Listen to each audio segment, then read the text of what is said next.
So, everybody, Pack Lapadat. My man Randy is back. Took a little bit of hiatus. We had a bit of a step in there, and today got a special show. Randy is slightly over top of Matt there. For my anyways, we got the Garys, USAPL legends here, the national team coaching staff. You guys have seen it all. Your resumes are extremely extensive. I actually got, I was telling some people, these guys are prepared. They got topics to talk about. And people are like, yeah, I would expect no less. They're going to come organized and prepared. It talks a lot to how you guys approach the game. So maybe we'll do a little bit of a background. And this is probably going to be a big background. Maybe a little bit is understating. Well, maybe we'll start with how you guys got into powerlifting in the beginning, both lifting, and then we'll just kind of take it from there. Go ahead, you start. No, go ahead, Susie. All right, I guess I'm starting age before beauty, right? That's right. So, I did powerlifting for 1 week in high school, where they actually taught me how to squat and bench press. Oh, wow. And then they followed it up with we don't have anywhere for the girls to train because it was such a small gym, and this was 30 plus years ago. Yeah. So I started my last semester of college. Someone had seen me training when I worked at Mount Rushmore on a little universal machine and said, "You're strong, you should be a power lifter." I was like, okay, what's that? And I was bitten by the bug. I competed actually 3 times before graduating. I'd actually only trained 6 weeks. Wow. And then did my first competition, and I did one 2 weeks later, and I did another one a week later. And then I actually, instead of going into my college career, moved to Maryland to be a nanny, so I could lift weights. So so you lift weights, that's a big move. You must obviously got bit by the bug. So just so people know, if you don't mind, what year round is this? 1991. Ooh, is that the first that outdates Jen Thompson, right? When did she start? She started in the 90s, but late 90s. I think it was Late 90s, I think. Yeah. Yeah, wow. So this is a whole different ball game of powerlifting then. Yes, when I started, it was ADFPA and USPF were the big ones, yeah. And then it switched to USAPL in 1998. So you've seen, and so were you guys weren't even a part of the IPF at the time, right? You guys were still World Drug Free Powerlifting Federation at the time, correct? Well, when I did the ADFPA, they were with the World Drug Free, but I also competed. I did that the first year, and then I switched to the USPF because I wanted to try to get into the IPF. Ah, got you. And this was all, at this time of the game, was it all equipment, or did they even have bench shirts yet? Oh, it was all equipment. They had shirts, but they were the old Inzer Blast shirts. Yeah. So they helped you, but nothing like the shirts of today. They really came out with the shirts of today, Titan, and right around when I actually hurt my neck, they came out with it in 2002 or 2003. Yeah. And then around that time, you coming in the game in 91, how many women were there? I couldn't tell you how many, but in South Dakota there were like 4. Wowzers! Yeah, I competed against the guys when I first started because there weren't many ladies. Yeah. And I think my first ADFPA Nationals, there was probably at least 8 ladies in my weight class. That's not half bad, actually. That's actually pretty competitive for one weight class. Yeah. Wow. Yeah, but it was a popular weight class. Yeah. Got you. So as the years progressed, you've seen the sport start blowing up. How were you guys training in the 90s? When you guys, what kind of approach? Because it's one thing we have now, like so many coaches, so many training styles. What was it like in 91? Well, in 91, I pretty much didn't have any sort of plan. Somebody just picked me up and said, "Here, lift weights, you're strong." Yeah. And then, ironically, in 93, 92, when I moved, I had a bodybuilder who was watching me, and I was benching every time I went in the gym because not understanding, out of the gate, I was squatting over 2, pulling 250, and I was only benching 135 pounds. So I thought it was really weak. So I was training it all the time, and then he told me, yeah, you should probably train your legs at least, deadlift once a week, squat once a week. So I started doing that. It wasn't really until I started training with Kirk Karwoski. Yeah, Captain Kirk. Captain Kirk. Wow, there's a big name drop. for anybody watching. Yeah. Google him if you guys don't know who that guy is. Absolute beast. So when did you start? Okay, so let's back up. I don't want to skip past that. So you started training with Captain Kirk. I didn't know this. I did in 1994. 1994. How many world titles does Captain Kirk have? Several, multiple time world champions. 6. Well, six open and 1 junior. Yeah, and he is absolutely a gigantic beast of a man. Deadlift over 800. Like, if anyone wants to take a look at this guy, it's just a crazy strong cat. In competition, he was the first in the IPF to squat 1,000 pounds, 1,003. Yeah. And he never pulled in competition more than 777, but he pulled 825 in the gym. Yeah, that's right. I seen that floating around the internet. So how long did you? So you met him and he kind of started helping you out with like technique wise, or? Well, my technique was pretty good, but he critiqued it a lot, and then I just kind of fell in. Back then, everyone around me, we were in a gym with a lot of powerlifters. Everyone did progressive overload, and it was very simple. If you wanted to end at 300 pounds, you know, at a week out, you hit 290, and before that, you hit 280. Yeah. Unless you were doing 12-pound jumps. And I did that, 6 or 7 years before more programs started to become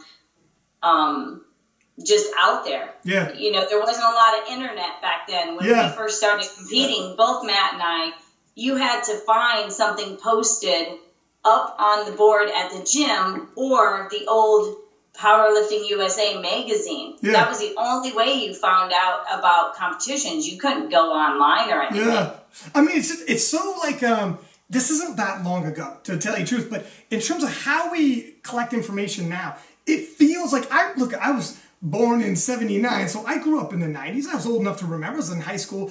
And when I think about, like, how do we gather information if you want to learn about something, it sounds so primitive to, like, you went to the library, tried to find a book. Encyclopedias.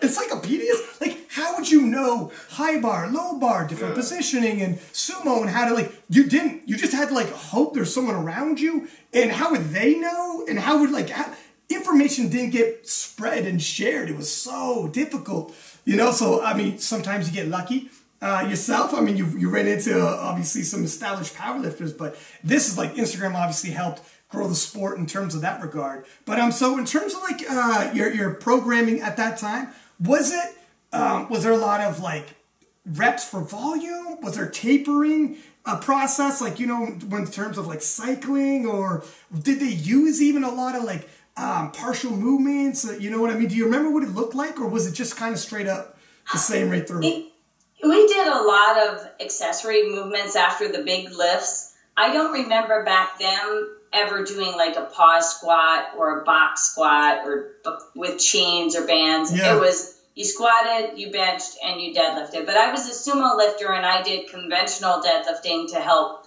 make my back stronger. But then we did a lot of, you know, we did leg extensions, leg curls, leg presses, you know, straight-legged deadlifts, pull downs, things like that, pull-ups, shrugs. But we didn't do a lot of variety of the actual power lifts like we do now. And was there like a lot of difference in terms of throughout the year season, like volume and then a taper phase and then like then doubles and triples? So were you doing sets of 8, 10, or was it just straight through? You guys hit your, because I remember, I don't know if it's different by region, but when I came in, and I came in the game way later, around 2007-ish, we did a lot, most like maybe up to 5 reps. Anything beyond that, I remember initially we were told you don't really need it as a powerlifter. Now it's kind of different now. You see guys doing all types, right? But so what was the rep ranges looking like for your sets and stuff? What was the ideology there? At the beginning of the cycle, it was usually 3 sets of 8. And you did that until you couldn't, and then it was like 5 sets of 5. And then when the weight was too heavy, you reduced up until when you're getting close to the meet, you were doing singles. Yeah. See how crazy? And you guys, that era produced some crazy strong people. You know? Like some extremely strong people. And super basic training. You know, I think the Russians were doing a lot of different things back then. But most of the Americans were training the same way because we just learned from each other. How about you, Matt? Yeah, I was going to say, so we caught up. What year is this? Let's hop on over to Matt and catch where he is on the timeline. We might bounce back and forth on our timeline. So this is the 90s, mid-90s now? Mid-90s, yeah. What were you doing? You were a young man, Matt. Yeah, I would say my very first exposure to powerlifting was actually in 1982, believe it or not. So I was we just backed it up again. Yeah, 82. You didn't compete though. No, I didn't compete. So I was exposed to it when I was in basically in middle school, and because we had a powerlifter come to our gym, and he turned out to be my football coach, and he introduced me to it. And I went to quote unquote practice one day where he kind of taught me how to squat. And the next day I could barely get out of bed. So I was so sore. I walked back into the gym and said, into the school and told him, I said, I'll never be doing this again. And yeah, because I was so sore. So pretty much abandoned it. But then back in the mid-90s, when I was getting out of college, and I was involved in kinesiology and strength and conditioning back then, that's kind of when I, the spark was lit again and kind of rekindled the fire. And around the mid-90s, 1995 is when I started competing. So, which was shortly after Sioux-Z started competing. And as you said, because we didn't have access to information, you would find out about a powerlifting competition basically by finding a flyer on a bulletin board at a gym or bumping into somebody. Isn't that crazy? Yeah, it's crazy. Or like she said, finding a Powerlifting USA. So I started subscribing to Powerlifting USA, and I actually went to 3 competitions and just attended them, and I took like a notebook with me and started taking notes and just watching and understanding the flow of the competition. And I didn't want to interrupt, the lifters. So I would wait until they were done lifting, and then I would run back into the warm-up room and like pick their brain and ask them questions. Yeah. And so so lo and behold, in I believe it was 93, I went to like 94, I went to a powerlifting competition and actually saw Kirk coaching Sioux-Z. And I'm like, man, who is this chick? I'm like, this little love at first sight, eh? You see her numbers, you're like, okay. I think I fell in love with that squat right there. Man. So it was funny, and I didn't know who she was, but I saw the two of them, and Sioux-Z was competing. And so then shortly thereafter, I actually started training at the gym that Sioux-Z mentioned, Maryland Athletic Club. And that was kind of the mecca of powerlifting in Maryland, because that's where Kirk trained and Sioux-Z trained, and some other national team members trained there as well. No, okay, so at this point in terms of powerlifting, I remember, I think it was the 80s, powerlifting was actually on TV. And Budweiser, we had some major sponsors at one point. And then by the time you guys came involved in the 90s, were we still on TV with major sponsors, or had that gone away? That had gone away. That had gone away. And the dark ages came, kind of, right? Yeah. Yeah. I think that they, I was just going to say, early in 2000, I want to say that the USPF had the Mountaineer Cup, which was actually on ESPN, and Ed Cohn lifted at that competition. That was in West Virginia. Yeah. And that was actually on ESPN. You can find some of that on YouTube. And I was at that meet and actually helped Eddie get into his bench shirt. Wow. Which was really cool. So, I mean, we've known Ed for a very long time. And, of course, Kirk and all them. But so that was televised. But as you said, after it stopped being on ABC's Wild World of Sports in the mid to late 80s, it kind of died off. And it's funny how, like, some people have no idea. We were on TV, national TV. And this, for anyone who's watching, again, let me bring you back in the time machine. TV in the 80s, it's not like TV now where there's hundreds and hundreds and hundreds of channels. This is when there's like 2 or 3, like kind of joking, kind of not. Millions of people would watch because there wasn't variety. Like when Roseanne Barr had that Roseanne show. When people mentioned the ratings, well, what was the #1 show at the time? We're talking like 50 million people watched. There was nothing else to watch. So powerlifting was actually somewhat mainstream. Like we had guys like Kazmar and them. People would know who they are. We had major sponsors, because why not? You're on TV, you're guaranteed millions. So this was like the heyday. And then we went through a bit of a rough patch, but then we came out the other side. So when did you guys notice? Obviously, we'll speed into a little bit into the 2000s. What was the World Championships like around the 2000s in terms of attendance, like going into nationals, and maybe what kind of evolved the storyline up until now? Well, one thing I was going to say is, so in the early 2000s, a lot of people don't know this, at least at the IPF level, at the World Championships, and of course this was only equipped. There was no Raw World Championships back then until the Raw World Cup came about in 2012. But so in the early 2000s, the men and women competed separately. And so there was an equipped women's World Championships. and then a men's world championships. It didn't change actually until 2006. Norway was the first combined men's and women's together world championship. I did not realize that. Yeah, so if you wanted to see the guys lift, you had to go to a completely different country, a different venue, and then if you were part of the women's team, you were at a completely different time of year. Wow. Yikes. I guess, like, scheduling-wise, like, if you tried to do that with both Classic and Raw, you, like, it'd be there's no way. There's absolutely no way, but not now, there's just too many people. Splitting them up, like, how'd you guys feel about it, the split? You guys, was everyone kind of pushing, like, look, we got to combine this? Well, see, what happened was when I was in USPF, the nationals were together, so you got to the men and women knew each other, and worlds were separate. Okay. But then when USAPL took over the IPF lead, they instantly, because the ADFPA used to have men's and women separate, so they were used to it always being separate. And then when the IPF combined it, we kept pushing in the U.S., let's combine it together because it's combined in the IPF. Yeah. And then they finally did that equipped-wise for the first time in 2014. That sounds about right. When you got hurt? I think that 15. And 2015 was the first men's and women's equipped nationals together for the USAPL. Raw, they started together from the get-go, but equipped was separate until 2015. That's right. This is crazy. I didn't know. Like, I'm really into the Raw end of things. Maybe I just didn't realize, but I had no idea they're split. We're from Canada too, so in Canada they were together. I didn't realize you guys were split for so long. That would be for like couples who powerlift so much more expensive, so much more time off, and if you're going to the Worlds, yikes, man, that's a whole other ballgame. Exactly. Makes it all like if you're in the same household. Exactly. Yeah, it was just a logistical nightmare from the standpoint of the officials and coaches and everybody having to travel twice. So it's a lot better that we're all together.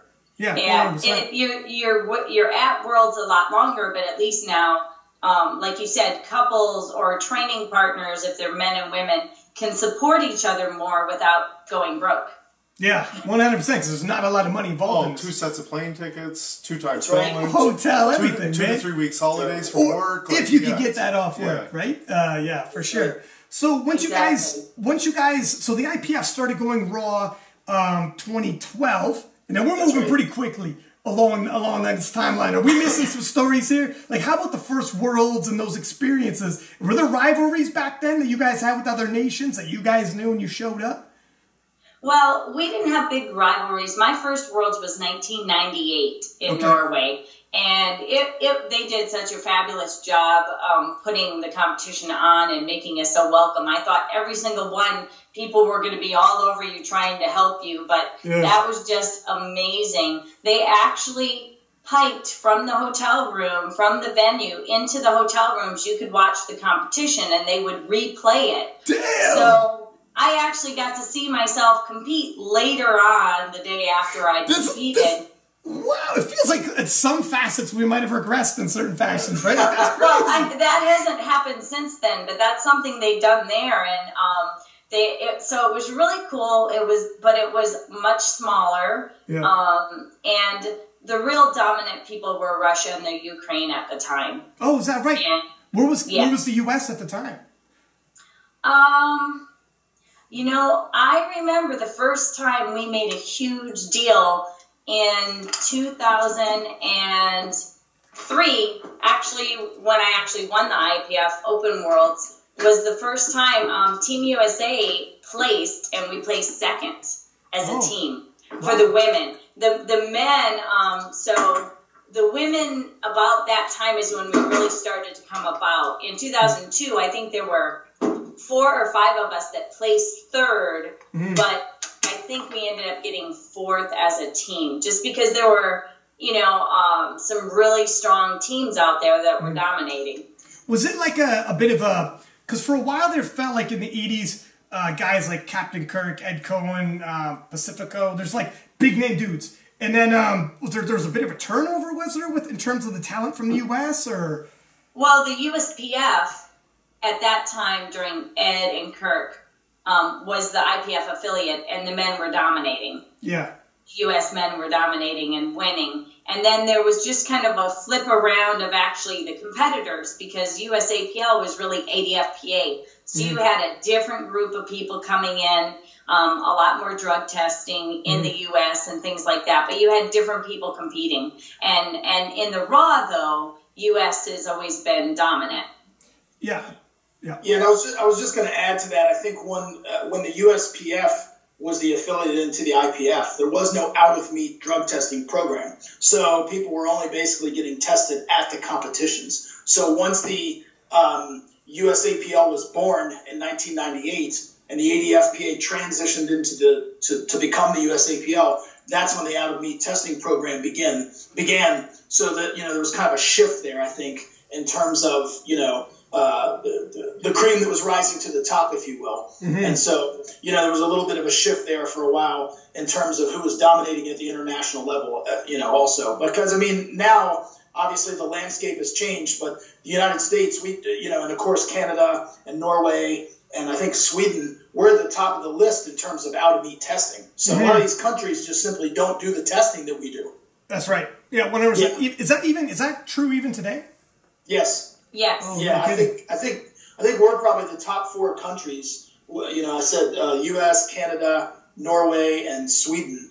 I think those are the top 4 that come to mind in terms of the out-of-meet testing program. Back when it was equipped only, I know the Netherlands did testing at their competitions, and Sweden and the U.S. No other countries actually even tested at their own national championships. Whoa. In the past. But then, not to get into it too much, but when they had the big deal when the IPF showed up unannounced to the Russian and Ukraine nationals and tested like 19 people, 18 failed. Holy smokers. So in 2007, Russia and Ukraine were not at the Equip World Championships at all. They were out. And then to come back the following year, they were required to start testing in their national championships and doing out-of-meet testing. And before then, they didn't even test at their nationals.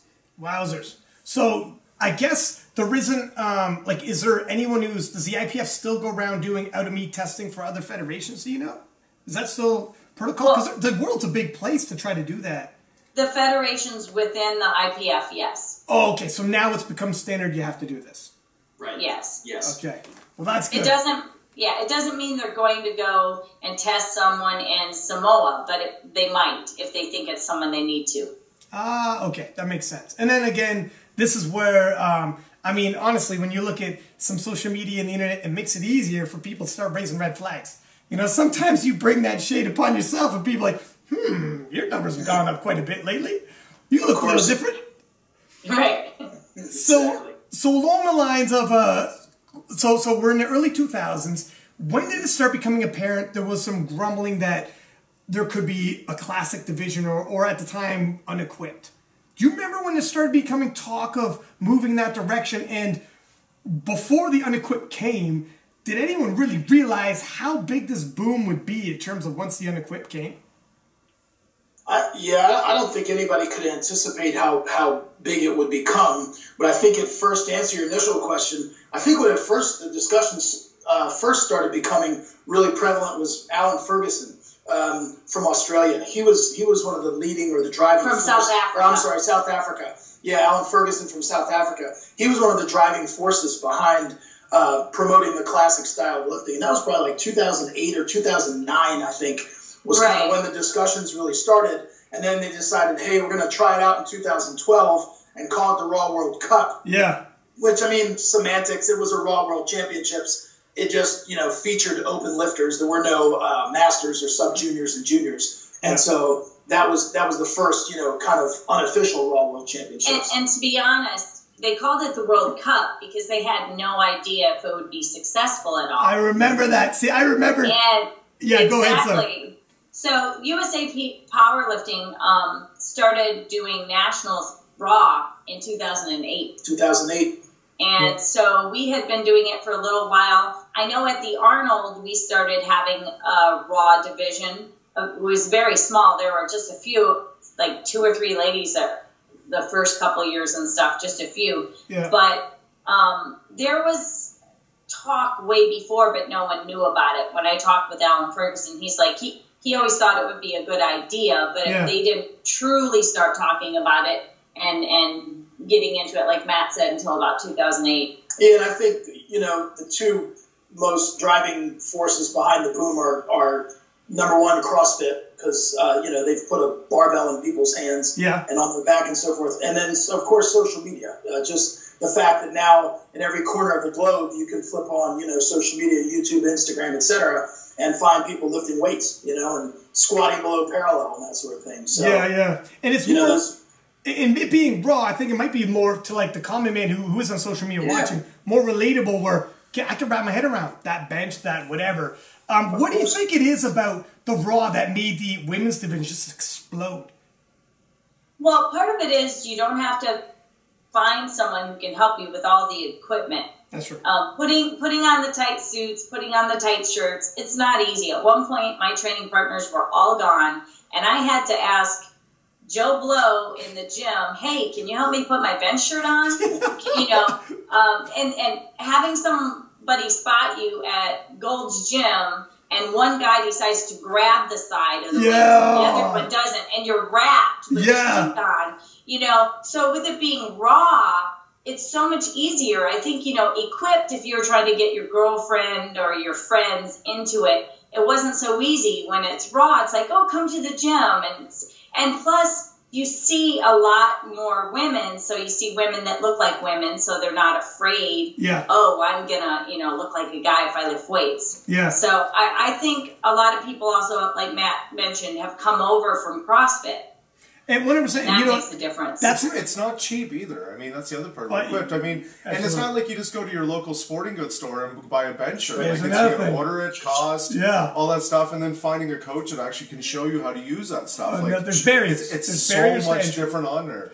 And I do think you kind of hit the nail on the head right there. One of the old myths would be weightlifting makes women look like men. You're going to get too bulky. That's one thing where social media, all of a sudden now, the Instagram fitness girls are like the hottest thing out there. Yeah.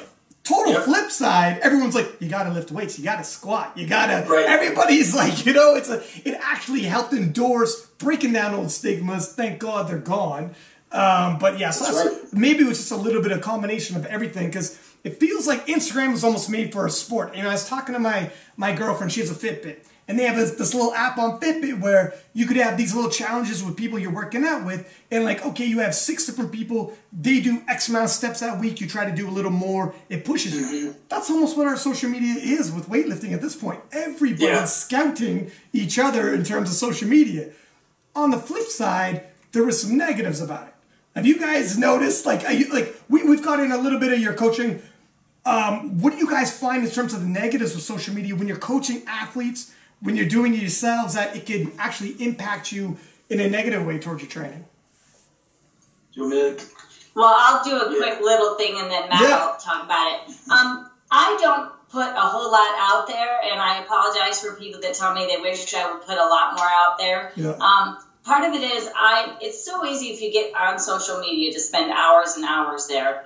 And I am lucky that I'm the kind of lifter where, I can see someone else that I am competitive with doing well, and I'm friends with all of them, so I'm happy for them. I don't let it get in my head. But so many people that I know, that I've coached, that I've worked with in the past, especially novices, they get intimidated by seeing other people. They start to doubt themselves. Or if they're really good and they put it out there, now their competitors know exactly what they can do. It's like they're giving a little too much information. Yeah.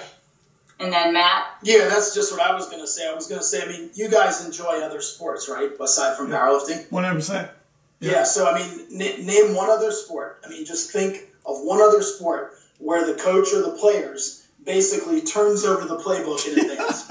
Right? It's true. Says, hey, here's my play sheet. These are the plays that I run. This is what I do. This is what I'm capable of. Now, granted, at the end of the day, at a powerlifting competition, you can only do what you can do, and I can only do what I can do. Yeah. So, if I'm lifting 600 pounds and you're lifting 500, you're not going to pull a rabbit out of your rear end and catch me. Your only hope is that maybe I miss a couple, and maybe you can kind of narrow that gap. But I think when people post things on social media, I think that is one of the detrimental things, is that it creates this expectation now. Oh, okay. Well, you did X, Y, and Z. Now we expect you to do that at the competition, or we expect you to do X plus this much. And so while some people do thrive on that pressure, other people succumb to it and fold to it. And it places, just like I said, this unnecessary feeling on top of you of like, oh, wow, now I put it out there. You know what I mean? I'm going to be this total failure if I don't. Yeah. And so, again, it makes it easy from a coaching perspective because you can go out there and scout your competition. Yeah. And so imagine if your main competitor, if all you had to draw from was their last performance at their last competition. And you're like, damn, what's that guy doing? 6 months ago. Yeah. 6 months ago. Yeah. And it kind of, it creates that uneasiness where you don't know what they're doing and you just have to go off of, well, they came to the last competition and here were their numbers. That's the way it used to be. Yeah. But now, I mean, shoot, you know what the person had for breakfast. Literally. You're not lying. You're not lying. Yeah, so it can create some unnecessary pressure. And also, it can unnecessarily derail your plans. Because if you see what I'm doing and you feel like I might be a leg ahead of you or a step ahead of you, it might convince you subliminally to change your process. Yeah. And really, it shouldn't. You know what I mean? You need to stick to your plan and execute your game plan. Yeah. And focus on the things that you can control. So that's largely what we coach our lifters to do, is just focus on you. It's entertainment to go and look at Instagram. I mean, for all of the wonderful things that it's done in terms of promoting the sport, I mean, I think that's a tremendous win and it's undeniable. Mm-hmm. But at the end of the day, you've just got to focus on yourself. Mm-hmm. Focus on what you can do. And just piggybacking off what Matt said, a lot of people, they might train 10, 15 pounds, or lightweight women 5 pounds over their body weight. Well, if you're 6 or 7 pounds over your body weight and you're like me and you weigh 114, or you're 20 pounds over your body weight and you weigh 220, you're hitting numbers and you start hearing all that, everybody hyping you up. Oh, you're good for this number. You're good for this number. Yeah. Not knowing, okay, they have to cut 20 pounds or 7 pounds or whatever. Yeah. And like he was saying, the expectation, I think a lot of people now, the best lifters that we've worked with, they know to do what they can do. But it's nice to know what your competition can do. But they don't change their path because of what their competition's doing. Yeah. And I'd like to think that we've helped some of the people with that, because we've had some people that, didn't like that they weren't going to be opening the heaviest in a certain lift. Mm. And, we're like, well, and he wouldn't mind me saying, so Ray one year was like, Jez is going to open higher than me. He didn't like that. And we're like, well, that's okay, because guess what? You're going to get all 3 lifts and you're going to squat more. Don't worry about him opening heavier. But a lot of people, I think, can, especially newer people, can fall into that also. For sure. I mean, it's Randy, you were going to say something before we move.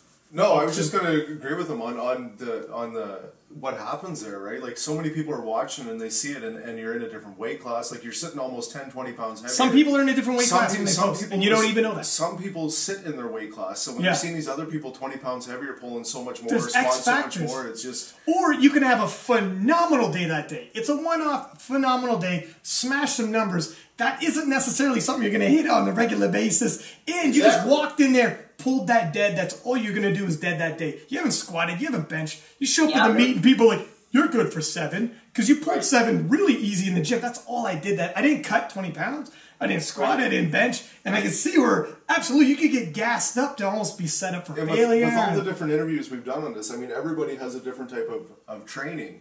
And some people can rev the engine nonstop, and some people are in the volume low, like, you know what I mean? Different, some people make big jumps from what they're training in the gym to what they do on the platform, night and day. And I agree. Like, you see these people pulling these big numbers or squatting, all of a sudden you're like, oh, maybe I should change my training. Maybe these sets of 8 or 10 should go to 2s and 3s. Especially if you're younger, you could probably get talked into maybe changes of things up. Or well, if he's squatting this and this is my main competition, I got to squat somewhat in the ballpark. I think you guys were saying about, because it is out there, and obviously you guys are handling, and at the national level, international level, do you guys actually do any scouting yourselves?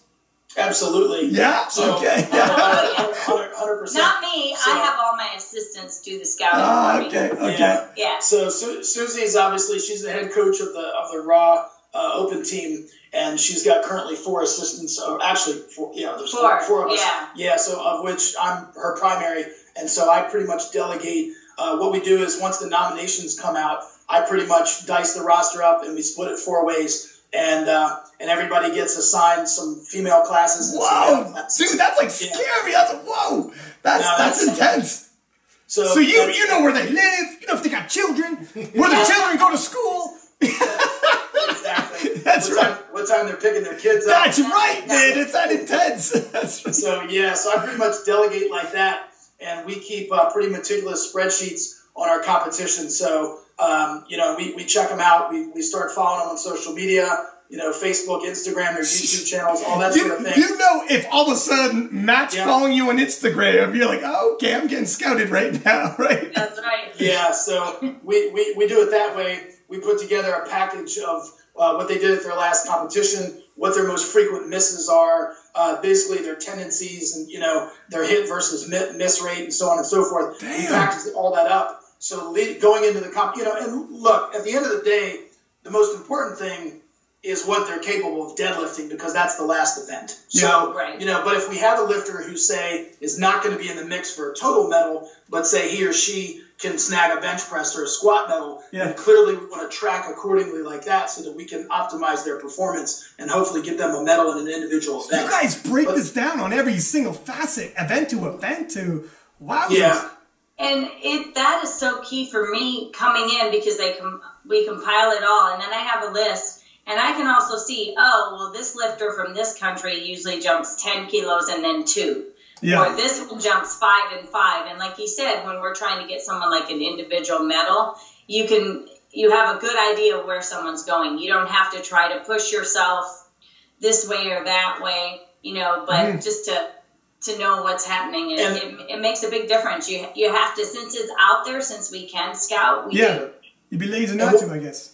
One of the things that I've also done just personally is I study the results of a lot of the world championships and these other countries' nationals. And so I study the habits of not only the lifters, but of the coaches that they're being coached by. So when we arrive to our world championships, I know who the coaching staffs are primarily of the other teams, and I know their tendencies. And so lots of times I can look at an opener and pretty much project where that lifter is going to end on a good day, because I know the types of jumps that they normally make for that type of lifter. So I know ahead of time, hey, this is probably going to be their top end total. And again, it changes on the fly, obviously, if they miss a lift or something like that. But I think that it makes a big difference when we're going out there coaching, just to have a good idea. It just gives us a cheat sheet in advance. And so I think as much as possible, I'm literally trying to stack the deck in my favor. I want to give my lifters, I want to give our coaching staff every single advantage possible. And so that's why I'm so big into analytics and crunching the numbers and analyzing the data and so forth, and kind of pride myself on that. And one quick thing, I'll be honest, it doesn't really, we're not going to pick a different number for someone based on what we think someone else is going to do. But where that is really beneficial is you have a lifter and they're down by 30 kilos at the start, according to openers, and you can reassure them, yes, but with the jumps we take and the jumps they take, you're still in the mix of it. Don't count yourself out. So you can really use that knowledge to reassure people, because a lot of people might think, well, if I'm jumping 10-10, they are too, and there's no way I can catch them. But that's not how it is. Yeah. You know that. Yeah, I mean, it's not about where you start. It's about where you finish, right? No, you don't win on your openers, and that's it, right? So we're not reactive in any of our attempts until the final deadlift, or until we're maybe jockeying for a specific individual medal with a lifter who can't be on the podium at the end or something like that. Yeah. But we're not gonna blink, because we have our plan in place, and clearly we're gonna react to our lifters' performance and to how they feel and how they're executing. But just because so and so jumped 12 doesn't mean that we're going to change our plan, and that seems to work quite well. It's kind of crazy to think, like, you guys got a folder that reads Brett Gibbs, Isabella von Weisenberg, and Kelly Brett. You got folders on these, like, you guys know these people. It's, through and through and done your research. Do you know, bringing that, and I think for some people, they don't realize this is like football where you have plays, you know your opponents and whatnot.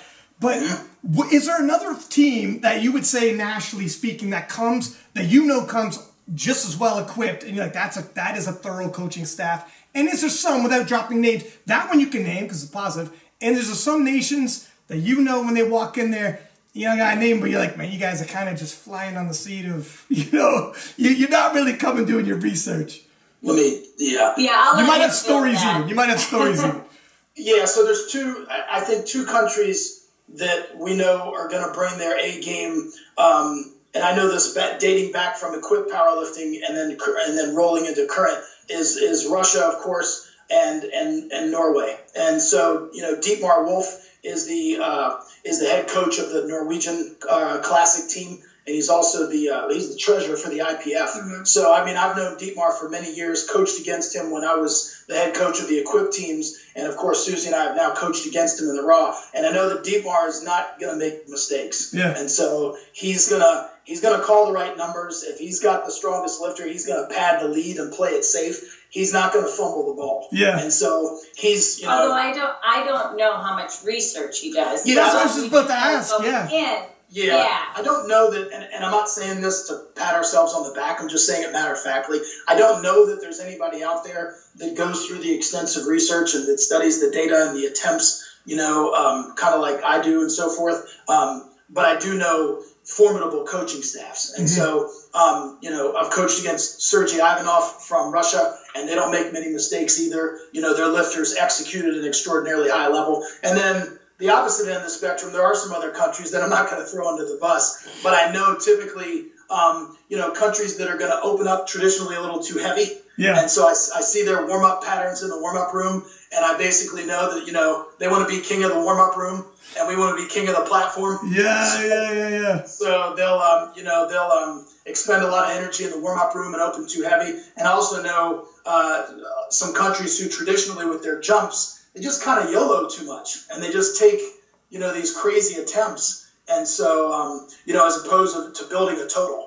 And so we don't get psyched out or nervous when we see that, we might be behind on openers or something like that. Because at the end of the day, like you said, it's about building a total. You're not winning with your opening attempts. And like you were saying on the research side, I know there are a few countries, because I've even had some of the lifters and stuff come up to me where they're kind of just coaching each other. They're kind of helping each other. They're just there to lift.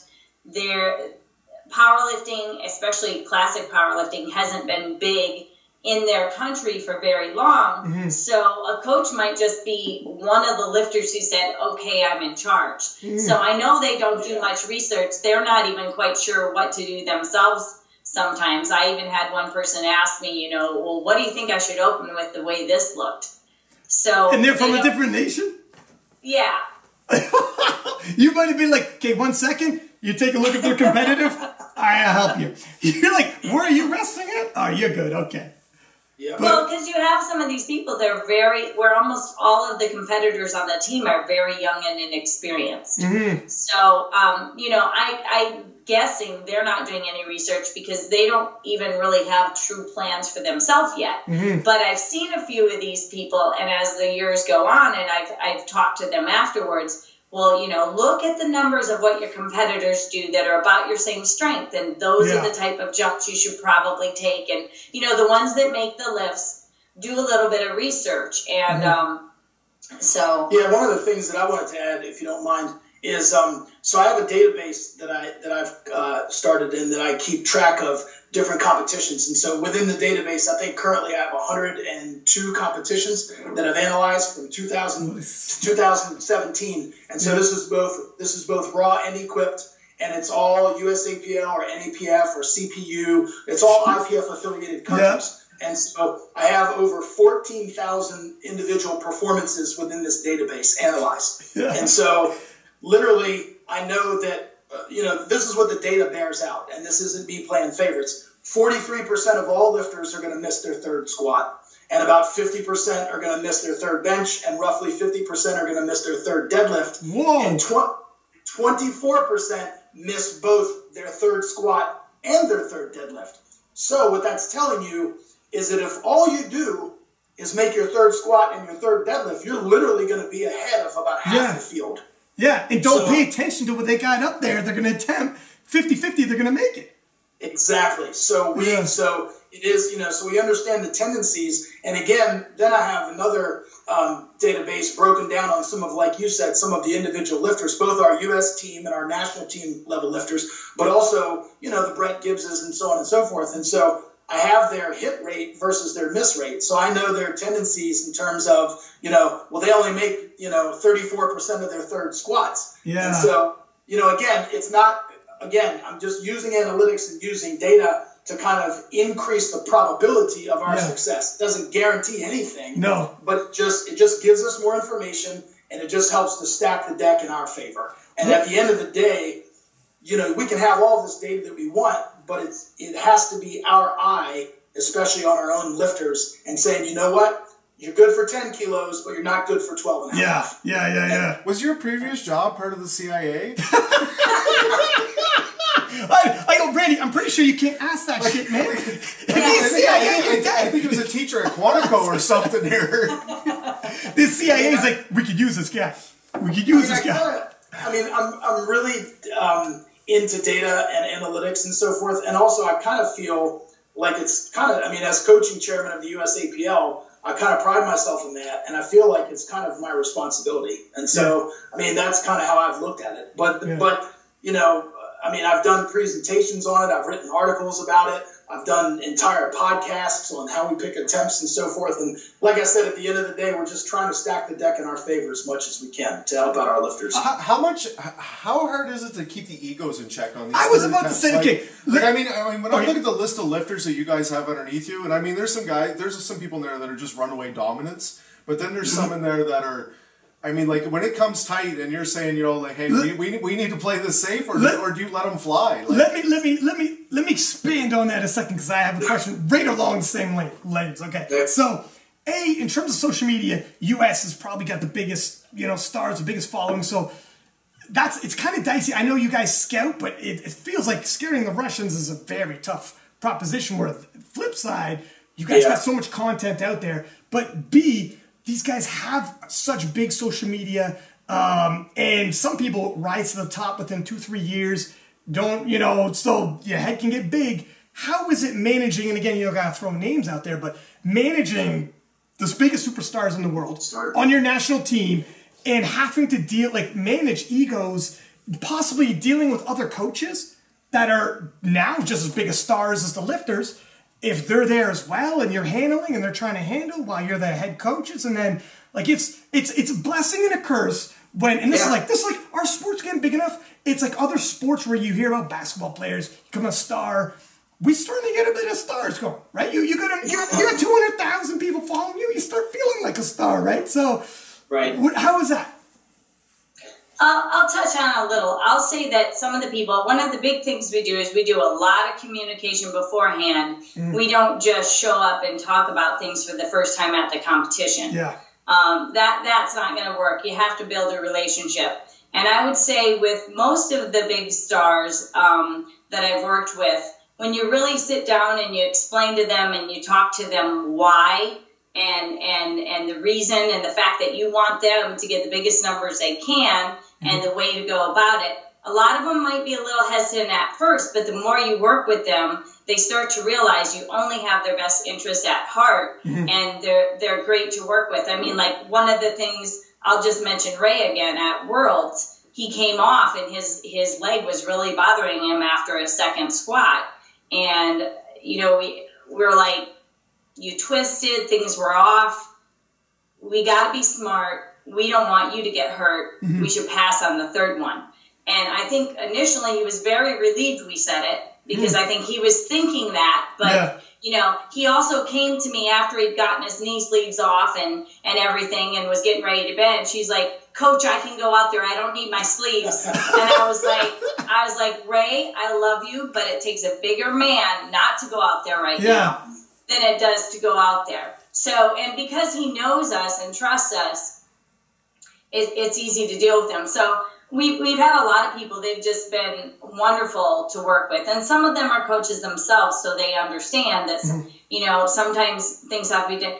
And sometimes you have people that have a little bit, because they're very good, they don't want to hear anything. And they're a little bit harder to deal with. And you do what you can to try to make the best of it, because you just have their best interest at heart. Yeah, I was just going to add to that. I think, as Susie said, first and foremost, communication is key, right, in any relationship. And so, as the coaching staff in USA Powerlifting, and I know that Canada does this as well, we are actually commissioned to do a job. And so we're appointed by our executive committee. And so the athletes, when they are nominated to be on a national team, they've won their national championships, they've passed their drug test, they are nominated. Basically, it's an invitation to be on a national team.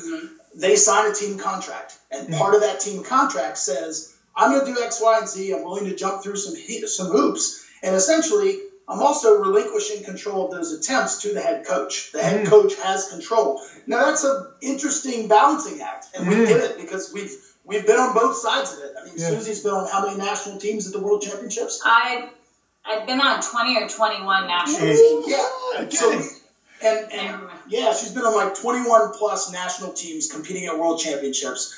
I've been the head coach of 5 teams. She's now been the head coach of coming up on 3 teams, and innumerable times where we've been assistant coaches. And so we've been on both sides of that. And so we completely understand where the lifters, essentially, they're paying their own way to get there for the most part. And they're saying, look, I've put in the training, I've done the work, I know what I'm capable of, I've got my coach or my handler here as well. And so while that's all true, I think the communication just has to start early on because, look, at the end of the day, we're all trying to arrive at the same place. We're all trying to get to the same point. And one of the things that I remind people is there's one calendar day out of the year when you can become a world champion. Or there's one day out of the year when you can become a national champion. You can hit a PR at any damn meet you want to. And so you have to remind people of the objective. The primary objective, first and foremost, is secure the W, if you can do that. Secure the win, secure your placing, score the team points, etc. Now, obviously, we want our lifters to hit PRs. We want our lifters to hit world records. We're not immune to that. We're as happy as we can possibly be if they make all 9 lifts and hit PRs in every discipline and get the all-time Wilks and all that sort of thing. That's exactly what we want. We're not trying to hold anybody back. We're trying to literally put them in the best position possible for them to succeed. And so I think ultimately it comes down to communication, and then, and look, there's got to be some give and take, obviously. And sometimes, as Susie said, you're dealing with really strong personalities. And rightfully so. I mean, they're invested, emotionally, financially, and so forth. But again, I think it's key to understand that we're all trying to get to the same place. And first and foremost, Susie and I are also looking out for the lifter's health. I mean, that's our primary concern. And so I'll be damned if I'm going to, as Ray's personal coach, I'm not going to succumb to any pressure, any of the outside voices on social media about he's got to try this number or he's going to try that. I don't give a damn what anybody else is saying. You know what I mean? I care about Ray as a person. I love him as a brother. He's a personal friend. He's family to us. And so that's a really good example of where I'm not going to listen to what everybody in the audience wants or what they're clamoring for. We're going to do what's in his best interest at the end of the day. And frankly, I think that's true of all of our lifters. And I think one point is anyone that's willing to communicate back and forth, you're going to have a pretty good time with. An example before our Worlds in 2016, Taylor Atwood, he had a little bit off day at Nationals. We'd done research on him. We knew he'd gotten a lot stronger. We did a Skype call with him and his coach, Jason Tremblay, and we went over things. We talked about possible numbers and everything. And then the night before, they had texted or we talked in person. They're like, you know what, we'd like to raise the opener, and this is why. And they brought me videos to look at what he'd done. Some other lifts he'd done, and we're like, yeah, man, you're right. The communication was great. We changed the numbers, and we went on. And so when you have a coach that's a good coach, and they're really into their lifters, when they communicate with us, we can go back and forth, and numbers and what we've seen on the internet might say one thing, but then if they give us other information, it says another. You can work with someone, so that's nice. Yeah, I mean, in terms of just being transparent, the lifter has to be transparent with the coach because look, if you're not willing to be forthcoming with some of your training and some of your videos, as some of our national team members have had injuries. I mean, look, we got to know if you're injured. We got to know if you're dinged. We just literally can't. I mean, obviously, lifters come in with some high pedigree. And, this is my resume and this is what I've accomplished. And that, while that may be true, if Nationals for us was in October and you're not competing until the next June, there's a lot of things that can change then. Right. you could have gotten hurt, or if you're a new lifter, you could have gotten astronomically stronger. Yeah. Absolutely. And so if you've gotten a lot stronger, Sioux-Z doesn't want to hold you back. Yeah. We want to literally set you free. Yeah. So you can hit the biggest lifts you can hit. So just communication is absolutely imperative. And the more forthcoming that people are, so that we can see their training and say, oh, okay, well, you totaled this, but now you've added 20 kilos to your total. So clearly that's an endorsement, for us to go for bigger numbers. Do you find age plays a factor on the ego? I was just about to say, wow, we're like soulmates or something. I was just about to say, do you find like age plays a factor? So this is life experience. Not necessarily you've been lifting for 20 years, but if you're a master, even if you're lifting for 3 years, you're a little older. Or do you think if you've been around the block, maybe it's because you could picture the young punk hot star who became big in 2-3 years. He thinks he's got it all figured out, and he thinks like what he's doing is the way. Or it could also work the other way though, where you've been doing something for 15 years and you're like, trust me, I got this. It could work both ways. I can see, right? What do you guys kind of experience in terms of that? Honestly, not to not give you an answer, but it goes both ways. Yes. I've seen it both ways. I mean, you can have someone with a huge ego that isn't willing to even talk to you that's 60 or that's 18. And it could be their first year or their 15th year. Mm-hmm. I think it's a lot of their inner personality and possibly how the people around them, if everyone around them is like, oh, you're a god, you can do nothing wrong, then they start to believe it, and it doesn't matter if they've been lifting for a year or 15 years. Mm-hmm. Yeah, and that's part of the coach-athlete relationship. I think, people also need to understand, as I said, in USA Powerlifting, we're commissioned to do a job. And so we've got the eyes of our executive committee and so forth looking down on us, and we're commissioned to do something. We want to do it to the best of our abilities. Now, that doesn't mean that we're dictators and that it's, look, it's not Team Gary, it's Team USA. Yeah. And it's not team any individual lifter either. So we're all representing our country, and we should feel blessed to do so. And so at the end of the day, like I said, we're all working towards the same goal. And I think there needs to be some grace given and some, humility going both ways. And we try to do that. It's not us trying to exert control over anybody. Mm-hmm. It's we want to extract your best performance on game day. And then one thing is often, and I even know as a lifter, and not to say I'm different, I usually know what my body can do. Mm-hmm. But when it comes down to something and I'm not sure, I just tell the coaches, look, this is what I think.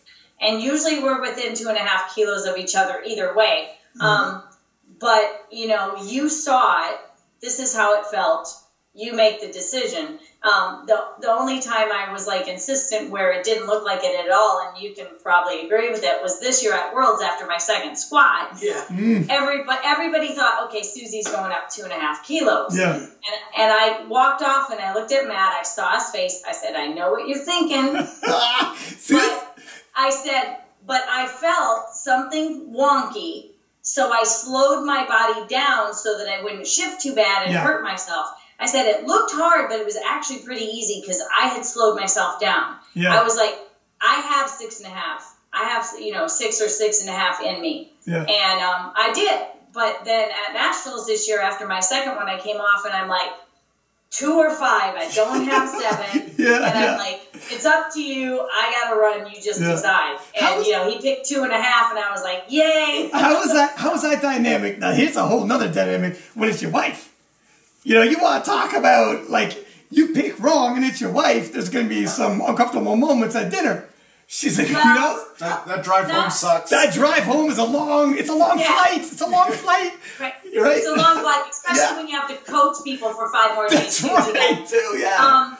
Well, we go over so many scenarios ahead of time. What if this happens? If this happens, what do we want to do? One year at the Arnold, there's one referee that... I think he believes you have to go about 4 inches below parallel for it to be good. And I have one hip that if my hips are misaligned, if it's bothering me, I shift and one of my hips is lower than the other. And we're like, if he's on my good hip, he's going to call me. And if it's a little iffy and the other person calls me and it's my opener, we're going to go up anyway.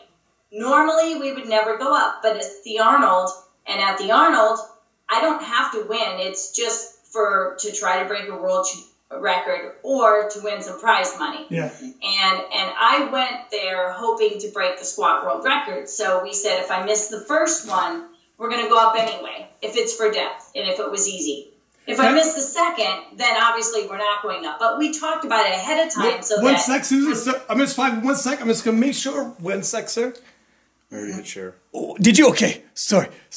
I thought, okay, I just had to, every hour you got to restart your Instagram live. So I just wanted to make sure we restarted. Okay, go ahead. Sorry. Yeah, so we did that ahead of time because otherwise, in the moment, you just got done lifting and stuff, you don't want to have the discussion of Matt saying, Susie, I think we should stay there, or I think we should go up, and I'm thinking, well, normally we don't. So, we discuss things like that ahead of time. We try to figure out any possible scenarios. And then also, I think this is important for everyone to hear. A lot of things can happen in the heat of the moment. Mm-hmm. And if you have a real relationship with someone as a friend, a coach, a husband, you can understand that sometimes tempers might go a little bit. Someone might say something sharply like, get your ass over here. It's time to take this weight, which I don't think he'd phrase it that way. But, it's a time and a place, and you got to respect that. And if you say something and you're a little short with someone, you apologize afterwards. Yeah. But we've never really had problems with it. We understand that, on game day, the adrenaline's pumping, and we're both invested in her performance, and we're both trying to get to the same place. I might want things done a certain way or at a certain time and so forth, and she understands that. And I also understand when she comes off the platform and says, trust me, I didn't have my foot exactly the way I wanted it or something like that. Yeah. So, again, it's all about communication. I think what's really important is as I said, we're very, very invested in our lifters' performances. Mm-hmm. And we truly, from the bottom of our heart, want them to do well. But that being said, as a coach, I have absolutely zero emotional attachment to any number whatsoever other than the one that you can do. So it's about what you're capable of lifting on that day. So, when the lifter comes off the platform, obviously they're emotionally invested, as they should be. You would expect that. Mm-hmm. I mean, I get emotionally invested, but I have to be that objective voice of reason as a coach to say, look, you've got this, but not that. Mm-hmm. Or sometimes to build them up. Somebody like, for instance, I'll give you a good example, would be Dennis Cornelius, right? Half the time I'm having to convince Dennis, like, man, trust me, you just smoked that. Oh, yeah. I love working with him. Because he'll come off and I'll go, we're going to stick with the plan, right? He goes, yeah. And a couple minutes later, he's like, you think I got it? It might have been a little slow. I'm like, Dennis, you creamed it. You got this. I believe in you. Yeah. And, and then he creams it. But he just... he's never going to come off and tell me he wants to do 10 kilos more than we planned. Yeah. It's like reassuring him that he's got what's planned kind of thing. Yep. I mean, with him, that's one of the ones I wanted to ask about was with him because he's so laid back and calm. Like super laid back and calm. It would seem like such a nice guy. Yeah, it would seem like you'd have to get his adrenaline going because even when his videos, a few he posts now and then, you're like, there's zero adrenaline. You don't see that big pump up. You just see that guy moving massive weights. Massive weights. Yeah, it's the era of Dennis right now, and it's something to watch. Yeah, and he's amazing. But knowing him personally, I know that he gets the fire in the side right beforehand. Yeah. He just doesn't outwardly show it. Yeah, he looks completely calm, and he is. But inside, he's raging, getting ready to attack. Once that weight is on his back, he's ready to go, or in his hands. Mm-hmm. Have you ever worked with some characters or handled some characters that were just off the wall, Screamer Manuel style? We're like, woo! And some of these guys, if you didn't know Screamer, I remember when I was actually commentating for our Screamers 105, and our guest commentator was like, man, he's got to calm down because he's going to burn out. I'm like, is this your first time watching Screamer? Because this is what he does. But if you didn't know, you would be like, hey, simmer down. That was an opener. This is going to be a long day. And you actually make a really, really good point because I've had a couple lifters where I'm like, you need to calm yourself down. Yeah.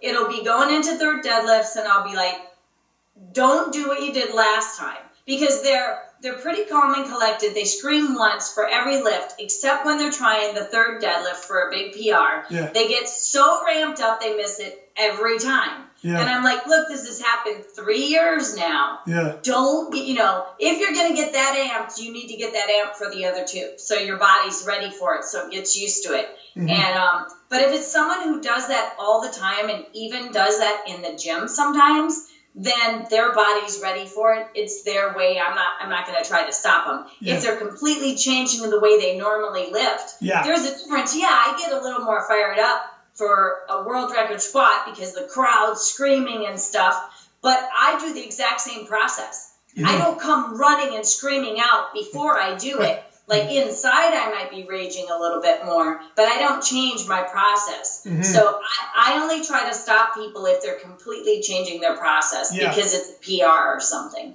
Have you noticed that with rituals? Here's another thing I noticed as like commentating at the Worlds. You commentate on so many sessions, and there's been a couple times, and maybe you guys have seen this, where maybe with some of your lifters, where they come out, they have a ritual for every single lift, and then on that third lift, when you know it's heavy, all of a sudden the ritual will change. You're like, what the hell just happened there? And that's not good. We will, as the commentators, will say, I don't like that. Like they had a whole other ritual, and like you can't tell me that's not in their head when you switched it up. Yeah, that's something, I mean, like Susie said, and like you just mentioned, we want them to stay in character. We're not trying to change who they are. So you have somebody like a Steve Emanuel who's going bonkers for every attempt. I mean, that's him. That's what he does. And so you don't want to take him out of his process, out of his ritual or his routine. And it's the coach's job to kind of meet the personality of the lifter. Yeah. So if you have a lifter like that who likes to get fired up, then you need to get your ass in gear and raise with them. If you've got somebody like a Mike T, for instance, Mike Touchier, who's way more calm, more inner focused, more intrinsically motivated, and doesn't show a lot of outward display of emotion, then you need to calm down. I mean, I've coached Mike more times than I can count, and I think on game day, he and I say all of about 6 or 7 words to each other. And so there's, and I mean that. And you like each other. and we love each other. And so a lot of times it's a head nod, or it's me just showing him how many lifters out he is. I mean, if he needs to communicate to me, he'll say something, but there's virtually very little verbal communication. So again, I think it's the coach's job to kind of meet the personality of the lifter, and you just hope that the lifter is going to do their part and stay in character. And as Susie said, just stay true to your process, stay true to your routine. Don't go bonkers because we threw more weight on the bar for the yeah. How hard is it when you guys have someone in the same weight class competing for the Worlds? Like, I mean, it happened last year. You guys ever had a situation, I know last Worlds in the juniors, 83, where it's, oh my gosh, we got 2 guys and they're going to battle it out for gold. Like, that's tough. Like, what's that like back there when that happens? I tell you what, again, like we talk about always having a plan. Immediately when I knew we had Dave Ricks and LS in the same class, that's true. I contacted both of them and I said, look, I can be the one person that's not handling anyone, and I can be the one who puts in all the numbers, and you can each pick one of my assistant coaches, or if one of you wants to pick me and one of you wants to pick one of my assistants, what we're going to do, because when it comes down to it, all of us want everyone to get every lift. Mm-hmm. But when it's coming down to the final deadlift, which is the only time we'd be playing games, we're going to have 2 separate people in charge of those 2 lifters. Yeah. And we're blessed to have enough lifters to do that. So that's what we did. That's what we did. I'm sorry, 2 coaches. Yeah. So that's what we did for LS and for Dave, and that's what we did for Bryce and Garrett. And, you know, I was coaching Dave, Matt was coaching LS as the main coach, but we actually were both giving our opinions the whole time, but we were the ones in charge of putting in the number. Right. So it wasn't one person was the, what's the word? The person for that person. Yeah, the handler. The key handler. Specific handler. Right. Yeah. In the case, and in the case of the 105s, basically, I went ahead and coached Bryce, and then Henny Giseri, he coached Garrett, and Susan. That worked out. That worked out because he coaches him year round. Yeah. Actually, that's exactly. An easy. Yeah. That worked out perfectly, and so and again, we're all on the same page, and so I was, each lifter deserves an advocate, in case there's a problem. and you need to go to the jury or something like that. So, you know, clearly I was Bryce's advocate, and Hanny was... That's the word I was looking for, advocate. There we go. Hanny was Gary's advocate, and Sioux-Z oversaw the whole process. And, you know, then I would say, hey, look, this is where we want to go with Bryce, and Sioux-Z as the head coach, you know, kind of, she can veto that if she wants to, but basically just to make sure that there's integrity, you know what I mean, and that there's no wishy-washiness. We don't want anybody complaining and say, oh, well, you were playing favorites for this person. It's not like that at all. And actually, in 2015 in Finland, I was handling Ray, and then Arian and Angela were handling Blaine, and they were battling for first place. And when it came down to it, we were in the lead, and I talked with Ray, and I was like, I think this is the number that we need. If we hit it, even though Blaine has pulled more, he can't hold on to it today and stuff. So we picked it out, and I was his advocate. However, I actually went over to Angela and Arian because there was another person that could possibly get second, and I said to them, I want you to know that if this guy misses his deadlift, Blaine has second secured. Wow, you know? Yeah, it's so hard because like it's so unique to our sport where it's an individual, it's not a team sport in terms of on the actual platform at that time. You got to handle the one person at a time, but then you're on the same team and you're both battling for Team USA, but then there's only one medal for... Not only that, they're invested. They know the people. There is a feeling. It is, like there's emotions great. That's your brother. Like, that's emotions, too. Like, as much as you have to kind of take so it unique. It'd be a wicked movie. I'll tell you that right now. Well, and I didn't want them to put something insane on the bar that they didn't think Blaine could get to beat Ray, and then lose second. I wanted them to realize if the other guy got his lift, you know, make your decision, but he might want to secure second instead of going for first, because when Blaine had come off the platform after a second one, he's like, I just can't hang on to him today. So he knew either way it was going to be hard, and I didn't want the other coaches to, and they had noticed the same thing, but I didn't want them to miss the fact that there was another player that he could drop a place. So, you know, you have one person in charge, but that's the best thing. If you have one coach handling both, it's always going to look like you're playing favorites, I think. And also, I think it's our due diligence. You know, we need to do our due diligence beforehand, as Sioux-Z said. And it's not only when we have two lifters in the same weight class who are fighting for medals or placing, but even when it's an individual lifter competing by themselves in a weight class. One of the things that I do, I mean, I literally anticipate every possible scenario that could happen. I mean, with world records and chips, and what if this one gets turned down and that one? And so I think when we do that ahead of time, we already have a plan installed, and then we have a plan B installed as well. So it removes the emotion from it. You know, we've had a lifter come off the platform, and we're like, well, this happened, you know, like we planned for. So this is the decision we're making because we've already put this plan in place. So we don't need to, and it lowers everybody's anxiety.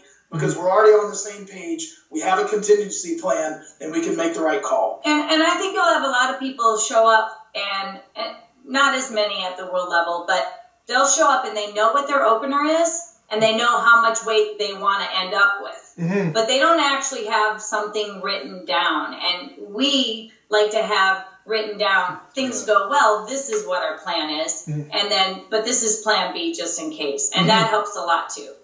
And you know, one of the most interesting ones that I'd seen when I was a commentator, and it was actually we weren't sure how the situation went, was the 83 kilo juniors with Gruden and Sean Noriega.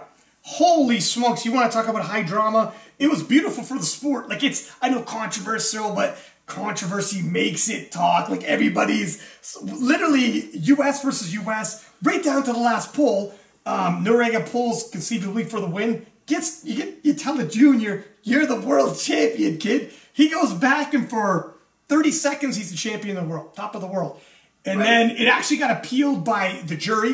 We didn't know that at the time. We were like, what just happened there? Literally looking at the scoreboard, and we seen that went from a green to a red. And we're like, oh my God, was there a protest? Did USA protest USA? It turns out, pretty sure it was just a jury that did it. Yep. They did it themselves. But would there ever be a situation? It raises the question, which is interesting. It didn't happen there, but would there ever be a situation where Team USA protests Team USA? Or like, that's kind of a different, it kind of rose that question, and we had never seen it before, so we weren't sure.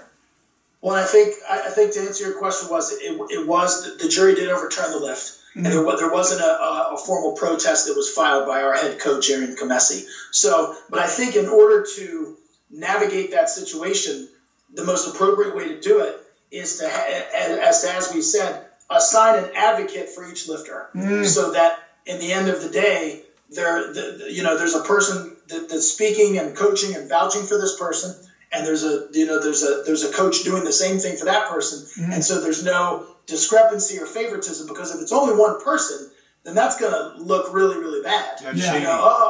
So you can't have that. So the way that we've done it, at least at the open level, Susie's the head coach. She'll assign one person to each person. And then that way, hey, look, this is how it's going down.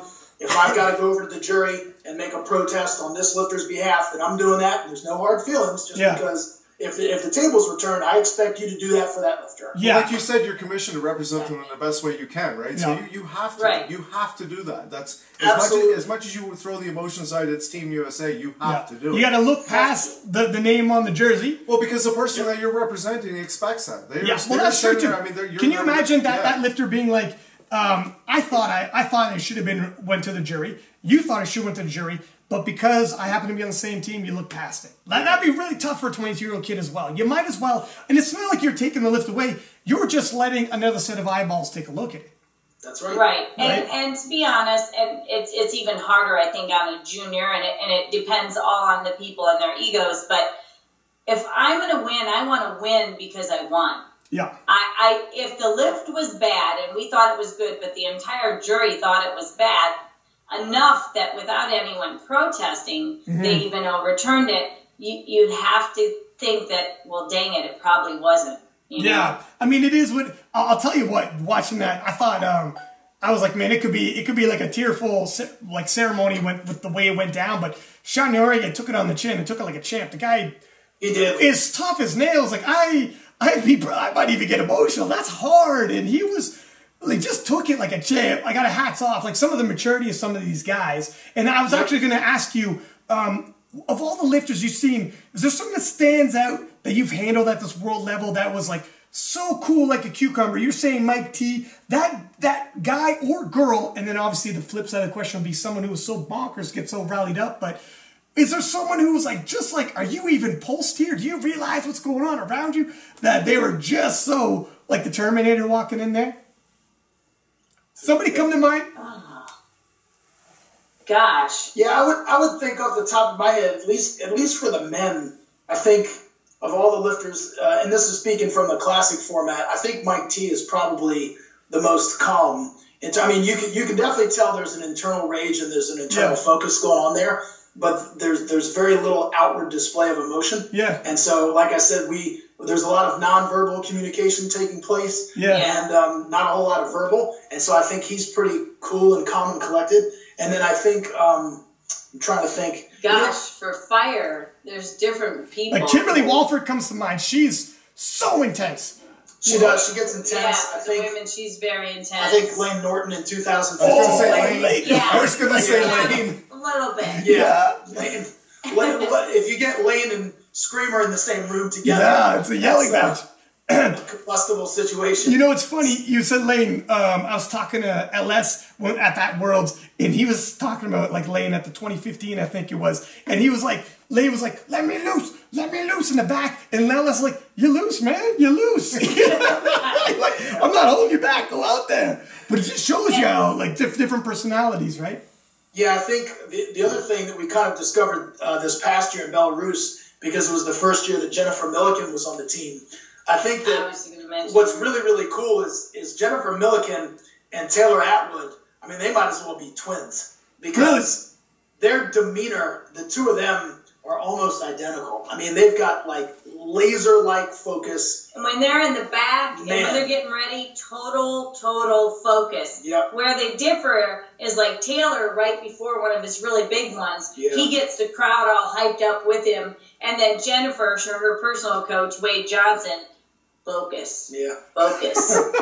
you know. And she's just like, and it's just a laser focus. She's so job. She's like, hang on a second. A mouse just farted in the distance. I heard it. That's how focused she is right now. She's present right there. Yeah. She goes, I have to take that in and understand how it's going to impact my lift now. But you know, she mentioned that. She said she likes to be the person who just gets told what to do. She does not want to think. She just wants to lift. Yeah. And as a coach, I would think that's got to be a good thing because there's not a lot of fight. You put it on the bar, I'll lift it. She's even like that with training. She says she's even like that in their training. Yeah. So it works perfectly with handling situations. And it was so great working with her and having Wade there because he really knew her, but, you know, we did a lot of communication beforehand, and it's reassuring when you've got a number in your head and you say it, and the coach agrees with you, and then the lifters just like, whatever you all say, just put it up. Yeah. Yeah, it must have been nice when she came on the team and you guys were thinking, oh, now we can take a run at Maria T. Like, that was Sorry, Maria. Sorry, Maria. Yeah. Well, it's nice also when you have a personal coach who's able to, you know, make the trip. It's within their financial means or whatever, who can come along for the ride. It's nice to have them. I mean, they're a tool, and they're such a valuable tool to have in your hip pocket because they know the right cues, they know the right words, they know what needs to be said, what doesn't need to be said. True. They can handle the personality of the lifter. And then the three of us, you know, or four of us can huddle up immediately coming off the platform and get the right number on the bounce ideas, that's true. Yeah, I mean, it's the lifter's job on game day to execute. Yeah. And we can't, you know, you can't go out there and make the lift for them. So they have to execute. It's our job collectively and collaboratively to get the right weight on the bar. And so, you know, we always use the analogy that it's kind of like, you know, playing The Price is Right, where you want to name as high as you can possibly go without going over. And so, you know, you don't want to spill any. You don't want to miss. That was one of the things with Wade. He was like, "Look, you're the head coach. I'm here to give you my opinion, and we'll discuss it." And you know, and I'm like, and I respect you. You see her lifting all the time, but it was also really nice because we had a lot of heads coming together. But he said from the get-go before we started, you know, I'm going to give you my opinion, but I know you're the head coach. So it was really easy to work with them because there was no fighting, there was discussing, and then decisions made. Yeah, and like Susie said, we usually do Skype calls or Google Hangouts with almost all of the lifters beforehand. And we do this video conferencing because we've got, you know, the United States is such a big country. There's lifters all over the place. Yeah. And so, Canada's the same way. Yeah. So you've got lifters coming from all over the place. So, you know, Susie can do that beforehand, or we can kind of huddle up in a video conference call a couple times before the meet and install the game plan. Then there's absolutely no guesswork on game day. We're just kind of reacting to how the lifter feels and, you know, either going with plan A or plan B. So, it's, you know. I have a good question here.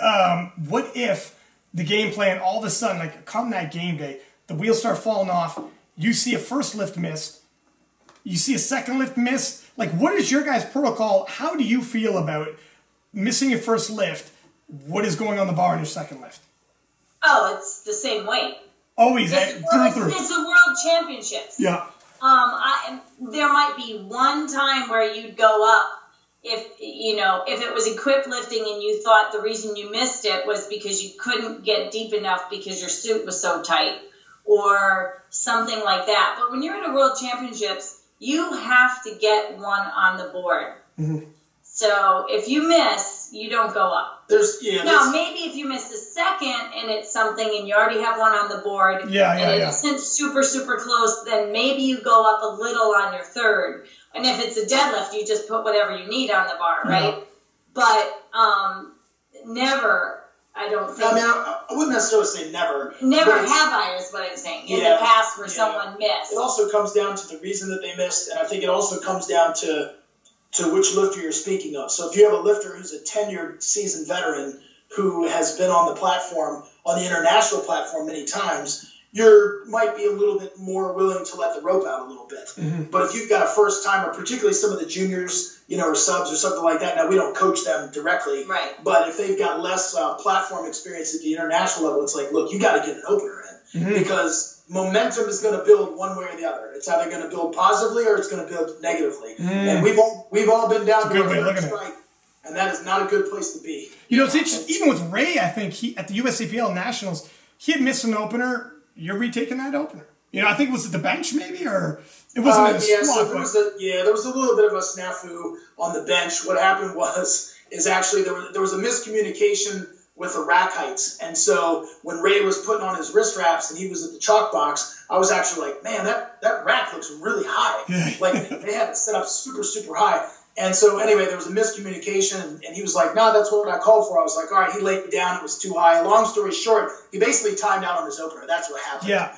Is he timed out. He never actually took the opener, and so forth. So we actually, of course, and I told him, I said, look, man, we got to just secure the W. You already didn't hit the squat that you wanted. Let's just, you know what I mean? Yeah. Kind of build your total. So we went ahead and repeated the opener, and then we took our customary jump to the third attempt, which was supposed to be a second. So which just shows you, even with Ray Williams, who's the strongest man alive, you got a rule book you generally stick to, and that was, he didn't even lose it due to, he didn't even get to take it. So right. And actually, he did take it. I think he did it, but yeah. He did it, but they had said timeout. It was weird. Yeah. It was really weird. It was really a comedy. And typically, on that really, really rare occasion where you might go up, it typically wouldn't be what you planned.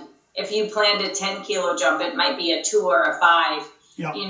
If it's like you're in a race where if you don't get a little bit more, then the person might be out of the running. Maybe you do it if they were really seasoned. Yeah. And if it was at a competition that didn't lead somewhere, if it wasn't a World Championships or a Nationals where you have to win in order to go to the World Championships, if it's the Arnold or a local meet and you want to go for broke, then I would leave that up to the lifter if they'd had experience. Because we had the same thing happen with Ray at the Arnold 2 years ago, where we had the judge who was giving everybody the stink eye on the depth. And so we had that, but we already had a contingency plan in place, and it was the same plan that we had for Sioux-Z because they were both there to get squat world records. And I said to Ray, you've got this really finicky judge. I said, look, if you go out and smoke your opener and it feels good, but you get called, we're willing to go up to the second attempt, as long as it moves well and so forth. And that's exactly what happened. He got called on depth, and we said, you know what?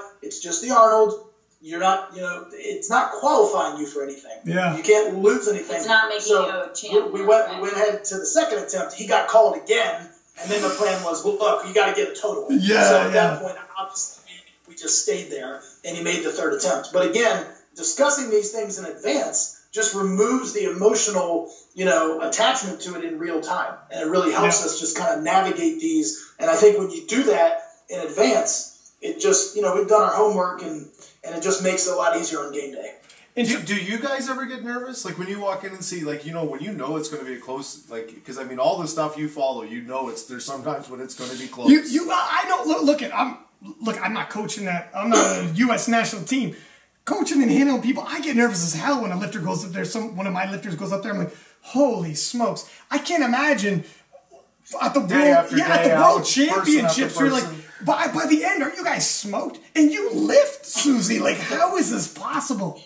Well, one of the reasons I keep trying to stay in the lighter classes is there's no way I could lift after coaching everyone and do as well. Yeah. Because when I'm lifting, I'm going out there and I'm going to do my job and I'm in control, right? I'm the one that's going to make the lift or not. When I'm coaching, I do everything I can to make it so the lifter will make the lift.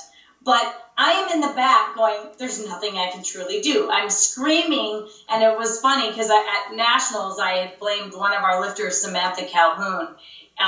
She had placed second. She's phenomenal in the 72s. 63s, I'm sorry. And I was like, I couldn't talk the next day because I was screaming so much trying to will that up, and I was like nervous for her. So I would say, like, nervous at the beginning of the day, no. But when they're going out and it's going to be a gut buster lift and there's nothing you can do about it, it's hard. I feel like it's harder for Matt when I lift than when he lifts. And same for me. It's funny you said Sam Calhoun. I swear to God, every third attempt she had was like a... Every ounce she had not a kilo more in her. She could leave that day and be like, that was the best I could put forth. Like, that was a good performance. That was crazy. Yeah, we squeezed every drop out of that lemon that we possibly could. that is for sure. She had nothing left. I think to piggyback on what Sioux-Z said, when you're the lifter, you're in control and you're the one kind of driving the bus, so to speak. And so, your adrenaline's pumping and you're fired up, but you're like, I've got this, and you're in control. As a coach, I literally want every single thing to be perfect for my lifter. I want the rack height to be perfect. I want the lift off, if they take a lift off, to be perfect. When it's time to deadlift, I don't want the bar in any divots. I don't want it crooked. Yeah. I want them to have every single advantage that they can have. So from that standpoint, I get nervous. But let me tell you something. On game day, when we're going to be in a dogfight with another country, that's what I absolutely live for. Yeah. And so I want to be involved in the attempt selections for those weight classes where Christoph is going against Garrett and Bryce, or Jennifer Milliken is going to be neck and neck. You got to be General Patton in there and lead your troops. Yeah. Exactly. Those are fun. I mean, don't get me wrong.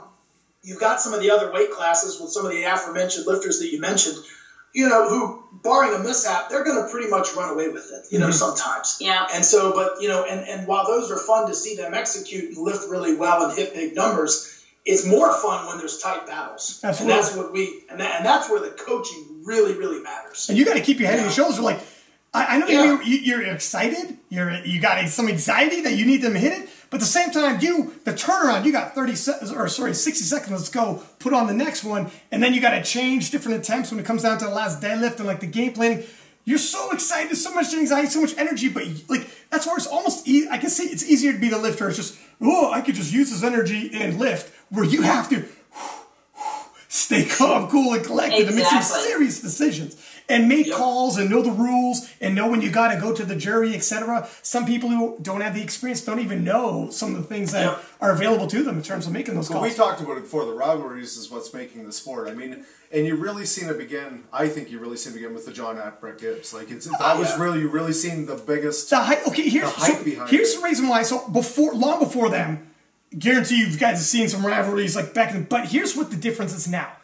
With this climate in social media, you could post every single week and fabricate a rivalry where they had a photo shoot. SPD had a photo shoot with them staring each other down like fighters, like in the studio, and like it was just intense. And you guys obviously are a part of that. So the rivalries we could build. What do you think in terms of? And you guys have seen it all. What was one of those moments where you were most pins and needles? Oh my God, this is intense. It was a rivalry you're handling, and you're in the midst where it's two generals, and you guys are the generals, well, more than two generals, but it's your team and another nation, and you're going head to head. What was the one where you're like, oh my God, everyone's watching? Because Hack Gibbs, everybody was watching that battle, and that was U.S. And then another one, obviously the Battle of the 105s. Everybody and their mother tuned in for that. Well, over the years, do you have a couple where you guys are like, whew, I'm a little excited, this is intense? I think on the national level, the most intense ones for us has been the Battle of the 105s. Yeah, our 105s at our nationals is literally like a world championships because any of the guys in the top there have held the world record at one point in time. For instance, our 105s this year, you had Garrett Blevins, Eli Burks, and Bryce Lewis. And all three of them have held the world record. Obviously, Bryce and Garrett were at Raw Worlds last year. Eli's the Raw World Champion in 2016. Yeah. We've coached all three of those guys. We absolutely love all three of them. They're fantastic human beings, first and foremost. And so that was a ton of fun. Super exciting. And it's like every single one of them were 8 for 8 going into their last deadlift. Yeah. And that's exactly how you want it to play out. They knew they had to pick the right number to be in the running. And it really came down to that last deadlift. It was so close. It was so fun. Yeah. But it wasn't like a mean rivalry, but it was like a sporting huge battle. Yeah. And what about at the world level? Well, I think so. Susie's been the head coach of the Raw team since 2016. So the first year, as you said, it was Hack and Gibbs. And I think, and I've actually told both of these guys that. So what I'm about to say, it's not that I can't say this to their faces because I think I have. And I certainly told JP Couchy moments after the competition because I'm friends with JP and we had a good discussion about this. I'll be really honest with you. At that particular moment, I firmly believe that Brett Gibbs was the stronger person. In other words, I think that if we went into a laboratory and we actually did testing on these guys on that particular day, and we allowed each of them unlimited amount of squat attempts, and we used the Forest platform and high-speed photography and the Tendo unit and so forth, and we allowed them to truly max out on the squat, right? Yeah. You keep going until you basically miss. I think Brett was physically capable of squatting more than John, but clearly powerlifting doesn't necessarily measure the strongest person. It measures who's the best powerlifter. Yeah. And the reason that's true, that day, Hack was clearly the better lifter because he went 9 for 9, executed his plan, and came home with a gold medal. And Brett, missed a bunch of attempts and so on and so forth. So I think that sometimes gets lost. Obviously, I kind of liken it or use the analogy that powerlifting, you can compare it to like holding a deck of cards and having the highest card in the deck and so forth. And clearly the highest card in the deck is always going to be the person that has the highest absolute strength. Mm-hmm. Because if you have the strongest person, that is clearly the biggest advantage. And then you go into other advantages like being the best deadlifter and lot number and body weight and all these sorts of things, and that can stack the deck in your favor as well. But that's why attempt selection becomes so crucial, is because you're only allowed 3 attempts. And so, again, it's about going as high as you possibly can without missing.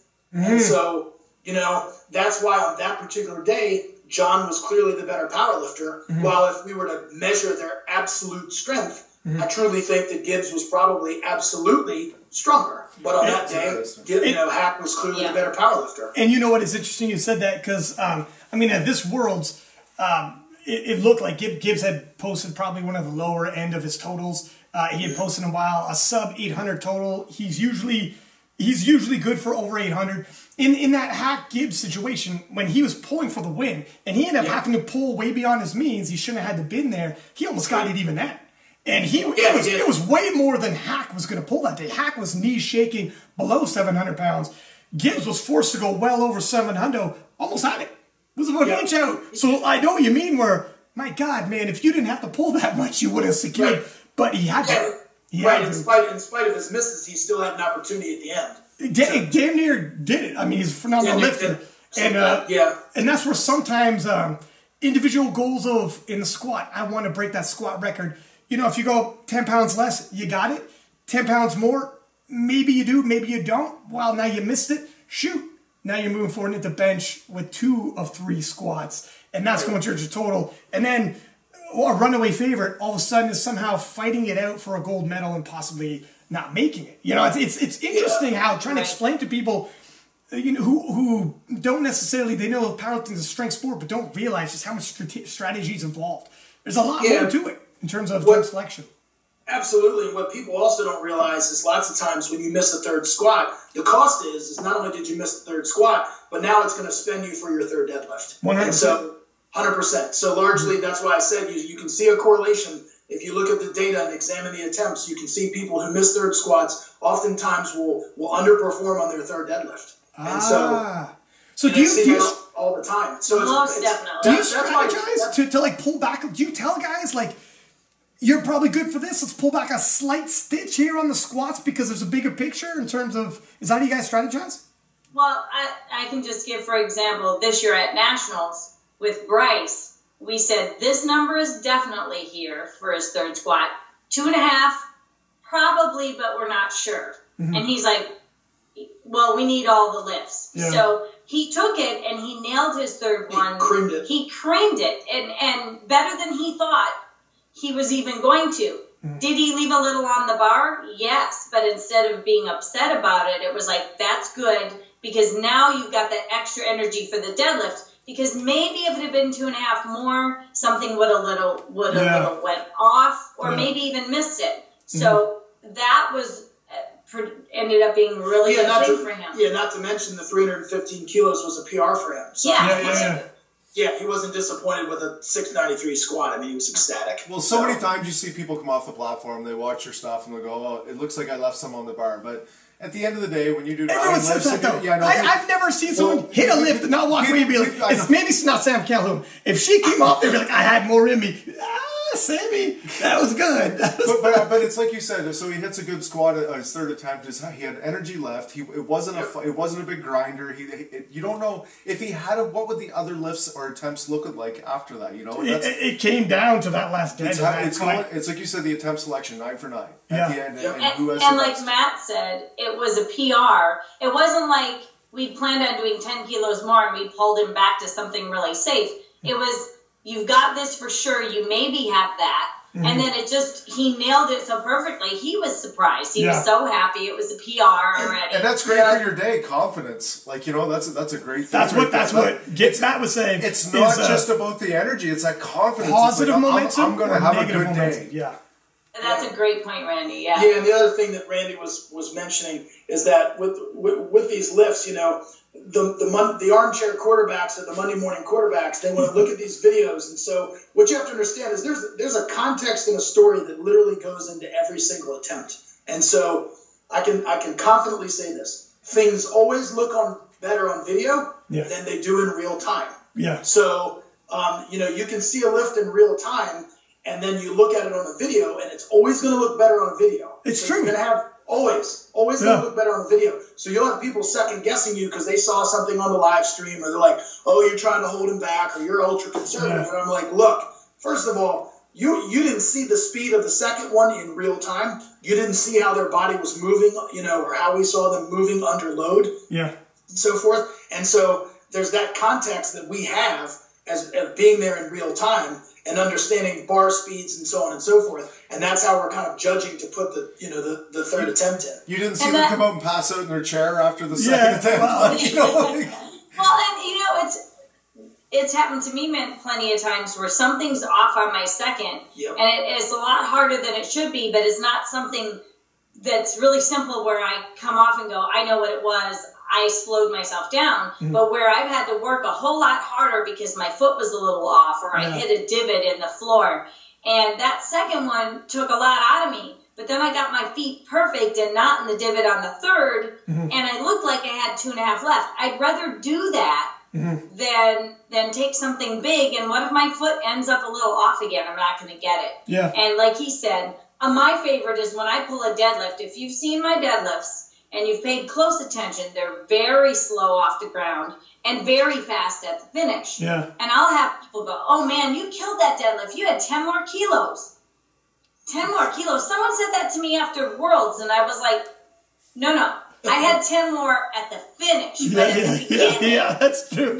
It makes no difference. It doesn't matter if I can't get off the floor. It's funny you said that lifts always look harder in person or easier on video. I swear to God, even with training with people, you could be recording for them and see it, and you're like, "Whew, that was a fight." And then you watch the video, and it looks so much easier, and you're like, "Trust me, that was a fight, bigger fight than that looked like." You're actually second guessing yourself. Like, swear to God, that looked tougher 2 seconds ago. You look at the video. There's a quality that does get lost, and I don't know what the technical term for it is, but there's a quality that gets lost. It's just like when you put your eyes upon an object like a table, and then you take a picture of that table, and you look at the picture. There's a quality that doesn't get translated through that photograph that you can see to the naked eye. And the same is true with bar speeds and how a lift looks. So if I'm standing off to the side of the platform, I mean, obviously at IPF meets, we're not allowed to use, cameras or anything. But if I'm at a nationals and I'm videoing a lift at a nationals, I never, ever look through the phone or through the camera lens because I want my eyes on that lift in real time. I may record it so we can look at it, so we can see how your body was moving. And yes, check that bar speed, but it's also with the caveat that, hey, this is how it looked on video. That's something I didn't even pick up on. Yeah. If you're a coach, my God. If you're a coach and you've got several athletes, don't look at the monitor while trying to do double duty. Somebody's got to be out there watching them live. That's true. Oh, absolutely. That's true. You could totally make the wrong decision. We 100% want to get our physical eyes on that lift. I'll never miss an attempt on the platform. We want to get our eyes on it. And like I said, if we're using a camera, I'm not looking through the camera lens. I've already got the camera set up, and I'm just trying to hold the camera. And more or less what that's for is to boost the lifter's level of confidence when they come off the platform. They come off and I'll say, "Hey, take a look at this. Look how good it looks." That's another good psychological. Think about saying it felt heavy, and you're like, "This moved faster than anything." It was faster than you'd think. Yeah. It felt heavier than it was. That's true. Yeah. And so, particularly with like a lifter with like Cornelius, you'll show him the video and you'll be like, "Look, man, you crushed it. Trust us." You got it. I mean, and that instills that confidence and, builds that momentum. So. Was there ever a competition where handling somebody, like obviously there's like everyone remembers the victories. Was there ever a time when the wheels fall off and somebody, the worst case scenario, someone bombs and you're handling like, God, like the feeling, when you have so much anxiety and passion involved and you're excited and it maybe is a big showdown and you're like, oh, what the hell happened there? And you could get rattled, and it's nothing you could do about it because the lifter's got to do his thing, whatever, and everything else leading up to it, or she had to do her thing. Everything leading up to it would have been the right attempts. You got to pick yourself up the next day. And it was when you lay down that night, you're like, that was a tough one. And the next day you wake up, you're like, I gotta put that away. I gotta be professional. You know, that's hard. That's difficult. There's things that people might not even. You just watch the live stream, and the next day we pick up, and here we go. But has there been a couple situations like that were very difficult? Not on the world level with people like bombing, but I remember with Dave Ricks when he came off and he missed his squat. I'm like, Dave, you got to bury the next one for me. You got this. Yeah. You're strong. And the one thing that gave me confidence after he missed his second was he's Superman. He's unfortunately been in this situation before with a deadlift or something. Yeah. He's not going to let it get to him. Yeah. And, you know, I kind of had to, like, give him a stern, Dave, damn you, you got to bury this thing for me. Stop playing around. It's really hard. Yeah. You know, and then he goes out there and it gets all twisted because he really buried it and stuff, and he comes up and he got it. But it's like, you know, at 57, I think 58 years old, he could have possibly won with 2 more squats. Yeah. If he had the squat that he'd done when he went over and guest lifted in Australia. Yeah. So you do look back a little and you're like, oh, dang, if I could have just... But I can't make them squat deeper, you know? Yeah. And I really honestly, it's like, it's not that I don't think of the people, but the next day I'm focused on the lifters of that day. Yeah. Watching him's got to be hard, because I don't think I've ever seen, I mean, you say make cameras make it look better. Man, I wouldn't want to see that in person, because every lift he does is the fight of his life. And everybody loves the guy. Everybody loves Steve. No, don't they love him? But I'm just saying, like, doesn't want him to see him. Everyone's like, you gotta do this thing. It's for the greater good. But when, everybody's like, you gotta. But when you say watching it on video looks so much better, and then I'm like, it doesn't even look good on video. Wow. I know. Oh my gosh. Too stressful. I've said this to Dave in person. You ever watch one of his videos where he's hitting a triple? Yeah. And you see the first one, and you're like, please, God, put it back. Yeah. You don't have another one. Put it back. Then he'll do 2 more, and the third one looks the best. Yeah, But they'll look really hard. It's like, Dave's look hard in person as they do in video. Maybe he would be one of those guys, because I think even the commentators have mentioned at the Nationals when this was taking place, and he was walking up to the 3rd squat, and I remember telling my girlfriend Kathleen, like, oh my God, I just want, he needs to hit this, man. And the commentator's like, look, everybody relax, okay? We all want him to hit it, but if anybody's been in this situation, can be calm, cool, and collected, it's David Ricks. The man's 57 years old, been doing this longer than most of these other guys have been alive. He'll be okay. And then, boom, he does it, he pulls it out, and he has a good meet. Yeah. Well, the good news, he promised me he's not going to quit powerlifting until he gives me 3 squats. Yeah. He might be going until he's 150, though. Yeah, he did this. Yeah, because we coached him at Raw Nationals this year, and I think again, I mean, and not taking that's what he was just saying. Yeah, Raw Nationals. Yeah, not taking anything away from Ashton or LS, but had Dave made 2 more squats, I mean, he'd have been in the mix at the end. Mm-hmm. And he's, of all the lifters I think we've ever worked with, I mean, Dave I think is probably the most clutch, because when all the chips are pushed to the center of the table, whether he needs a 3rd squat or at the end, I've seen him miss second deadlifts on a technicality, and he's like, just put it on the bar, just whatever I need. Whatever I need. Then he pulls it. He pulls it even after the second one looks tough. So I think he's one of the most clutch lifters I think we've ever worked with. Here's what Dave has going for him, okay? He's like a living legend, right? And he's got all these world titles, so he can basically tell himself, look, if I stop lifting today and never lift again, I'm a legend. I'm good. I don't need, you could almost like just eat whatever's on the table that day. It doesn't really super matter. Some of these kids are like, I'm fighting for my legacy. I need this. They got this where Dave's like, man, that's all right. If this young man beats me, hats off to you, young man. Well, I'll see you at the next one. LS said, he came out there and was cheering LS on. Yeah, he's like, it's your time, son. That's right, it's your time. This year, I'll be back next year, though. Yeah. There's no slowing down for Dave. Listen, you guys have been here almost 2 hours. I think we're going to have to do a second one. We would love to. That would be great. Especially even maybe leading up to a big meet. Lead you guys would be phenomenal doing a preview with your guys. we would be honored to be back on your podcast and be honored to do another. If you wanted to do a preview before Raw Worlds or something like that, for sure. Yeah, I mean, and we apologize if we talk too much. No, we need this. This is exactly what we wanted. We have like more topics we didn't even hit, and I'm looking at the time like, holy smokes! But I mean, we can make this 3 hours long, and people are not going to be opening up. Holy shit, 3 hours! Or let's chop this bad boy up and make some killer. So you guys are definitely, if you guys want to be regulars, that'd be phenomenal. Love to have you on. Love to. That'd be beautiful, because we still got to do a lot of history and background on you guys as well. Couple questions we always ask everybody though. Do you have one ready? Yeah. Okay. So when this is all said and done, how do you guys want to be remembered in the sport?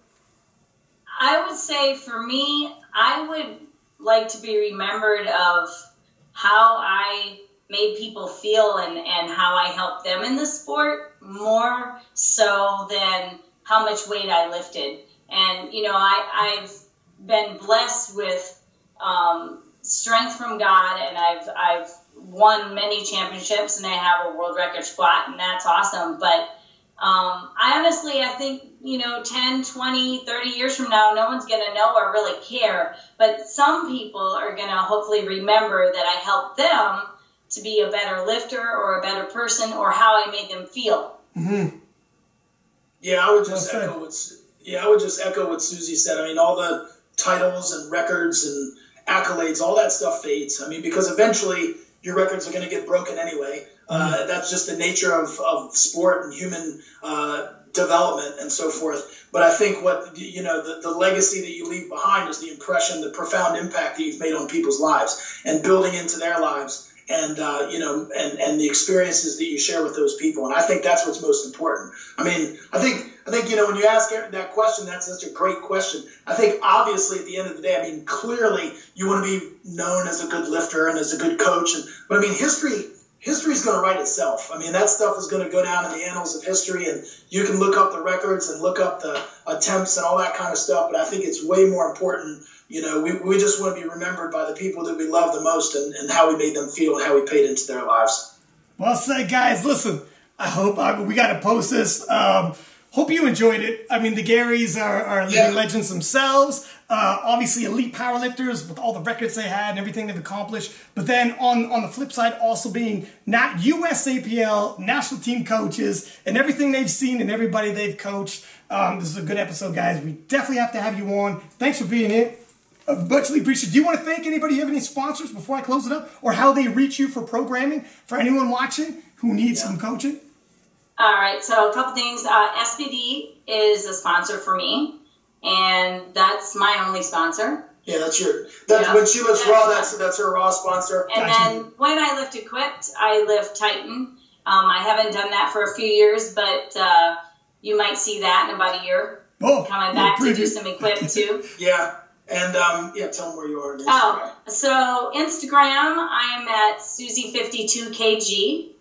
And we have SupremeSportsPT.com is our website where you can find different information.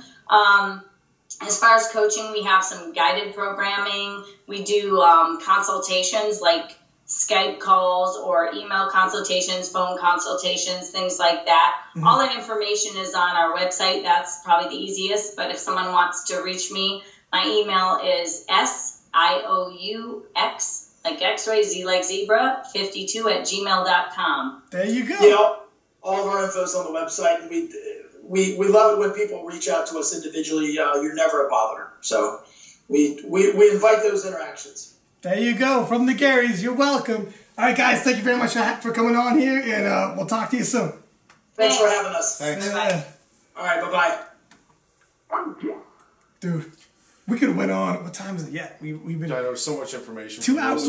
But we talked about generational stuff and things, and how they are the encyclopedia. It is it's literally the encyclopedia of powerlifting. Dude, 91, and the amount of world championships, world records, national titles. And I feel like we touched on about this much of what they know. We got a list of other topics that we're supposed to hit. It's been 2 hours. It's not like we haven't been talking. We got to have him back. And then I think, I know we have Joey Flex a lot we could do Joey Flex recaps, then for previews, rotate it, because Flex is obviously a regular on King of the Lifts as well. But we'll put him in rotation, man. These guys are extremely knowledgeable. But they can't give away too much of the secrets leading into the Worlds. Right? Their picks will be good though. That'll be interesting. It'll be interesting to see because we also, I mean, we do it with Joey too, so it'll be interesting. It'd be nice to get a couple. Maybe we have both. Maybe we do one with them and one because they can't give too much. They can't give too much, and Joey can just shoot from the hip like he does, and that's why he makes a good guest on these. You mean like Yen or whatever his name is? Yen. We'll go there. Anyways, guys, hope you appreciate it. The Steffi Cohen is the YouTube's going up today. The audio's going up as well. We're going to start posting just the audio alone. You could download all of these interviews we're doing. You're going to see the YouTube. You're going to see the audios. They're coming at you. This is all temporary. We're moving into a new spot, studio equipment. We got a financial backer, so everything's getting upgraded. So thanks for the follows. Without you guys, it would not be possible. And thanks for the new guys coming on as the financial backers. Everything's going to change real soon for the better. Thanks, guys.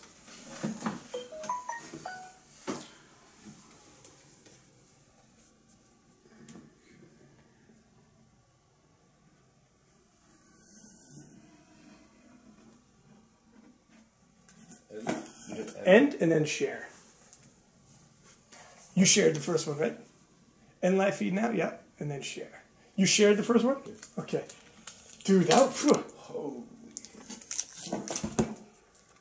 What? Holy smokes.